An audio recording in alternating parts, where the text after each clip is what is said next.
Hello, Larson Halleck here.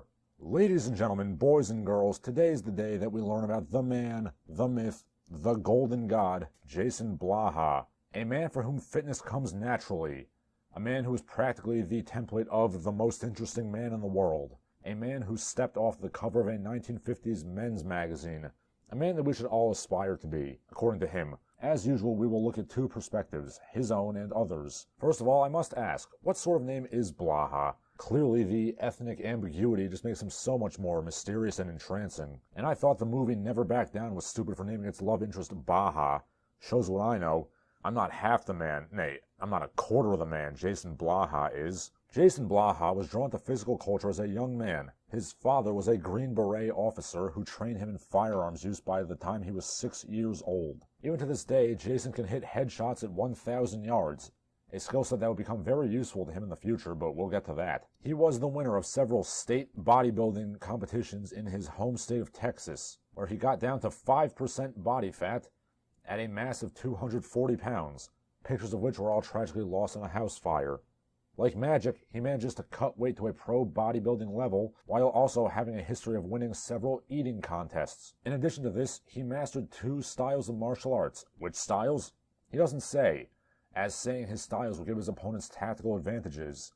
He's like John Matrix in the movie Commando. He has enemies literally everywhere. Two people out there, I'm a person who gets continual death threats because of my controversial videos. How did he get these enemies? From his work as a CIA private military contractor, of course. He was trained at Langley, which just shows how special he is considering that Langley is where the headquarters of the CIA is and not where they actually train their agents. Only the really cool guys train at the HQ. He can't talk about all his work, of course, but rest assured it was so good hearing the special government pension, which is why he doesn't need to work anymore. This makes up for his lack of pay when he was working as a PMC. He was paid in firearms and training at Langley. The same pay model that Bryce Dallas used for his ninjas, so obviously only the best of the best need apply. And you might be able to hire Jason. He's looking to work as a hitman, again, for the right price, of course. Assuming that he's not punching out cops and stealing their guns at the moment, of course. All this, and he worked as a male model on more than one occasion. I work as a model on the side and get lots of offers. Anybody in a similar situation can verify that. Well, I mean, nobody drops panties like hardened killers with single-digit body fat percentage, don't you know? In addition to his godlike combat skills, he's also a mental warrior. He could have been a doctor or a chemist, but he chose to live off YouTube ad revenue. He got well above 1,400 on his SATs, he has been in professional bands, built hydrogen compressors, and he was a self-taught steroid chemist that supplied PEDs to NFL players. Oh, and he's also a race car driver. He fucked all the high school cheerleaders, heroically overcame a disability, and turned down an officer's commission in the Army, despite the fact that he never attended West Point or some other OCS school. Truly, Jason Blaha is the greatest man in the world. He is literally too big for his strength level. His girlfriend's girlfriends, who he presumably is having sex with all the time, call him the monster. Jason Blaha, the King of Kings. The problem is this story's bullshit, as if you couldn't already tell from the fact that this is literally the backstory a 5-year-old makes when he plays make-believe. Yeah, Billy, I'm a soldier and a spy and a scientist and the strongest man in the world. I'm also a race car driver and a doctor. Let's break down his claims, shall we? First of all, he's pretty strong for his size, but nothing more than that. Certainly not an elite-level powerlifter. He's 5'8", 240 pounds, and has massive love handles. He is obese on the BMI scale. His best deadlift is slightly more than 2 times his body weight. I mean, so's mine, proportionally, but I don't claim to be a professional powerlifter. I've never claimed to be anything other than a nerd freelance musician who lifts and does martial arts as a hobby. Oh wait, I'm sorry. He claims to have retired from bodybuilding and powerlifting because he wants to train for health, fitness, longevity, and athletics. He calls himself an athlete despite having dick in the way of flexibility or cardiovascular health. For God's sake, he breathes heavily just sitting and talking. Yeah, Oh, and he also wears a girdle to hide his voluptuous fat folds. And you can see his doughy, potato-shaped physique in any video of him. Oh, let me do the voice, In terms of lean body mass, I'm as big as Ryback. Well, that's just objectively wrong there. And really, why would you even want to compare yourself to Ryback? If I wanted the dollar store version of Goldberg, I could go to the shop right near my parents' house and buy those 23-year-old WCW trading cards that are still somehow in the vending machine. For a pro-level bodybuilder, he seems really bad at cutting weight. Like, he's been going years without losing a pound. Odd for a guy who claims to have gotten down to 5% body fat, which he must have done pretty quick considering he also won multiple eating contests, as I said before. Also, check out that cardio, pedaling a stationary bike at 1 mile an hour while playing video games. You're gonna get super shredded doing that, bro.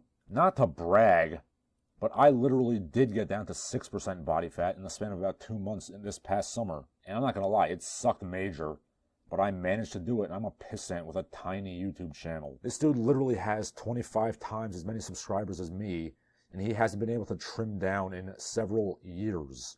And yes, I did do my hair specifically to take this photo shoot. Working out with a pompadour is a bad idea.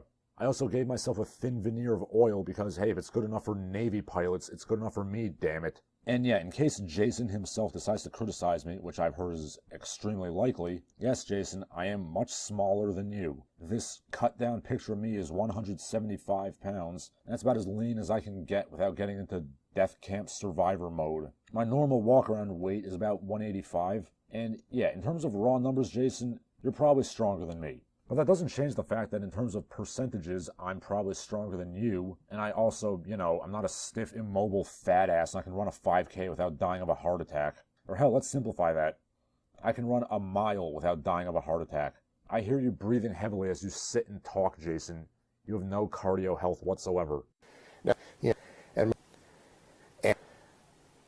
also, this is what Blaha thinks demonstrating bench press form is like. Like, why would you not just get on a bench? Like, what is this stretchy band shit? What are you doing, Jason? Why are you green screening yourself at the Grand Canyon?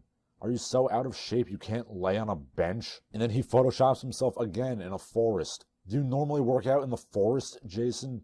Does Elrond spot you on the bench? Anyway, his secret government military pension that he gets from his CIA work is actually disability insurance, which he probably lied about to get, considering that he can't keep his timeline straight about how long he was bedridden with Meniere's disease. But his, disability provides a handy excuse for why he's a fat ass. Needless to say, he was never in the CIA or a mercenary or anything like that. In fact, he stated that he was a fatty until his 20s.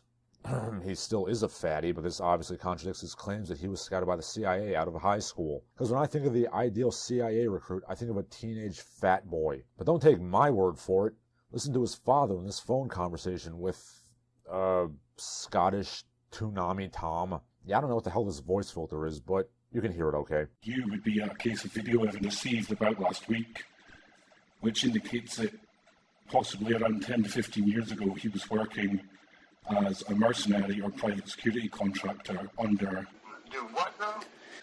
It's a specific case with the video evidence we were sent in which Jason's made a claim to having been working as a mercenary, which was a job that you got, which links to the private security contracts which require tax documentation, which is what the case is regarding. I'm just wondering if you know anything more about that or what time period that could have been.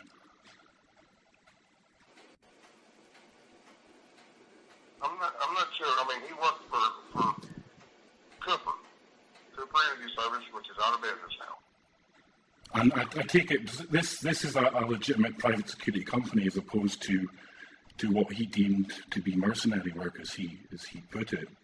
So I would assume that would require your own limited company and tax returns being filed. And No, now I'm confused because about this whole thing. well, the claim, I mean, there's been numerous claims that have been coming in regarding possibly claiming disability benefit whilst competing in some sort of powerlifting, which is being looked at. But the specific one regarding the private security work was that he claimed to have been working as a mercenary when he was a mercenary, as in a mercenary, yeah, private security, as in performing. No. He was working on compressors and engines. So he was never intelligence. Manual labor. Matt was specific. He was working there 10 to 15 years ago. He was working in the warehouse. Well, he did work as a contractor for, I can't even think of the name of the company he worked for.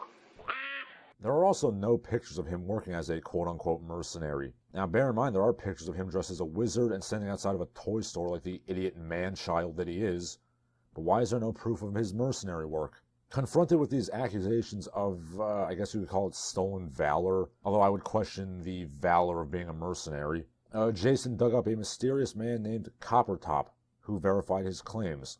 Coppertop is also a humanoid potato. And within 24 hours, people found out that he was one of Jason's buddies. It was later revealed that Jason paid him $800 to read a script on camera, a script that was presumably written by Jason himself, which explains why it reads like an action movie so shit that even Menachem Golan would reject it. I haven't seen that guy in 16 years or so, but I remember him. We used to work together. Now, I'm pretty confused as to why people are claiming anything we did back then was honorable or had any valor. We worked for cash and prizes, equipment, and other things of considerable value, and I'm not sure what all they may be claiming, but, well, I'm getting a little ahead of myself.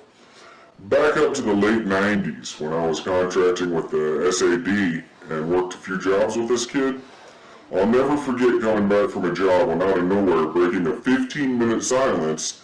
This fool Hemingway blurts out something like nothing like hunting armed men, or some shit, and a few of us bust out laughing, and one guy said, "Hey man, where the fuck did that come from?" Anyway, I'm not going to say he wasn't good at what he did. He was a really good shot if you ask me. Kind of hard to work with though, because he was an arrogant son of a bitch. Liked to do things his own way no matter what the plan was. Apparently he was pursued on foot, chased by dogs, survived several engagements by himself, stole a truck and ran out of ammo when he was apprehended with a suppressed G3 and he was an HK-45 that was also suppressed, so we kind of knew that that was our guy. But I do know that I've seen him work, and he's not really somebody I'd want on my bad side. I damn sure don't want to be downrange from him if he's got a .308 in his hand. That never happened, did it, Homer? Blaha would later claim that all of his war stories were just trolling. But then why would you pay somebody $800 to corroborate your story if you were just joking? Jason would later go back and claim that he was sexually abused as a boy, which I have to doubt and assume is just making up for sympathy, considering that his stories about this are also constantly changing. At one point he claims his uncle Mike molested him, but at another point he claims that he was seduced by his 8th grade teacher. I mean, child abuse isn't good no matter who does it, but again, gotta keep your stories straight, Jason. His intellectual achievements are also smoke and mirrors. He has indeed not held a 9-to-5 job for a decade. His job of building hydrogen compressors was him in fact working in a warehouse that stored compressors and engines. I mean, when I worked in the Amazon warehouse, I had to ship several orders of jack-off eggs and various other sex toys. So I guess that makes me a rubber farmer. And you want to be my latex salesman?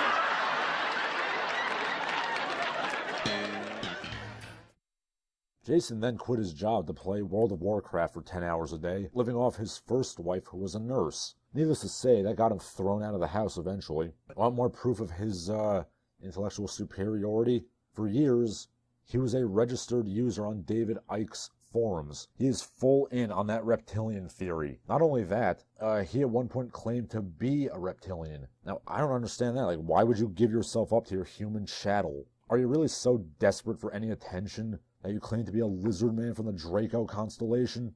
He also apparently met his second wife on this reptilian forum, which is heartening news for the incels, I suppose. I mean, if this retard can get married twice, so can you. He also apparently used steroids, clearly to no worthwhile effect, and he rendered himself infertile due to all the roids screwing around with his endocrine system. Master chemist, everybody. Oh, and his most recent girlfriend was an ex-stripper and hooker who dumped him. She's also the one who proved he was on the steroids. Anything else on that cavalcade of fail? He's also a racist. Infinite Elgin Intensity mocked him for all of this insanity. And then Blaha mocked Infinity's, and I quote, tiny Asian dick. If I had a little tiny Asian dick and I couldn't get a girl, I'd probably do the same thing you do. Yeah, here's some pictures of Jason in his underwear. And here's a blog post where he openly admits to having a small penis. Jason, you have no business making fun of anybody's penis size. Let's see, some other assorted insanity. He claims to be a master escape artist who can break out of a juvenile detention center in 10 minutes. Only a beta faggot would ever allow himself to be imprisoned. This seems strangely hypocritical for a man who sits on his ass playing video games all day, every day. You know, man, the strongest prison is the one that you put yourself into willingly. The allegory of the cave and all that. He's an alpha male. He can kill with his bare hands. He would survive for 20 years in the wild with a knife, yet he also claims he couldn't kill anybody for moral reasons. But he would also do it for 100,000. Yet despite all that, he can't work a real job and he lives off the dumpy women in his life. And that's Jason Blaha. The man, the myth, the legend. Martial arts and fitness is a fertile field of lol cows. He might be the biggest. Figuratively, but literally not so much. He's perhaps second to Bryce Dallas. I'm Larson Halleck. I'm no longer a fitness professional, but I'm still much better at it than Jason Blaha. And now, a word from our sponsors. Hello, are you a fan of Larson Halleck and the Barbaric Gentleman? Of course you are, otherwise you wouldn't be watching. Would you like to help the channel grow? Here's how you can. You can go to patreon.com and pledge some money, joining the ranks of the illustrious heroes you'll find at the end of the video. You can also go to paypal.me/LarsonHalleck to give me some money, or you can follow me on social media, at Larson Halleck on Twitter and Instagram. I don't use right-wing grifter sites like Gab and Parler because they suck. You can also buy my books. The links to do so are in the video description. And of course, please subscribe and spread the word. That name again is Larson Halleck, and I hope you enjoyed the video.